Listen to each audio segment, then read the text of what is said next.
Hi friends, ఈరోజు మా పొలంలో మేము పండించిన కూరగాయలని మీకు చూపిస్తున్నాను. చూస్తున్నారు కదా, ఇవి చిక్కుడు చెట్లు. వీటిలో ఇప్పుడే పూత పిందె వస్తున్నాయి.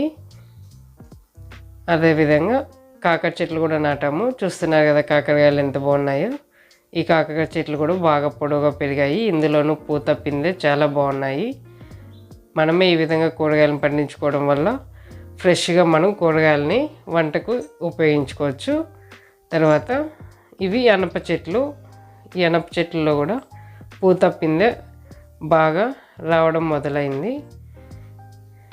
మీ వైపు ఈ అనపకాయలు అంటే తెలుసా? కమెంట్ చేయండి. మా వైపు అయితే ఇవి బాగా దొరుకుతాయి. తర్వాత కాకర చెట్ల నుంచి ఈరోజు ఇన్ని కాకరకాయలు మేము కోసాము. తర్వాత ఇది టమోటా పంట. దీని నుంచి టమోటాలు కూడా మేము కోసుకున్నాము. ఓకే ఫ్రెండ్స్, వీడియో నచ్చితే లైక్ చేయండి, షేర్ చేయండి. బాయ్.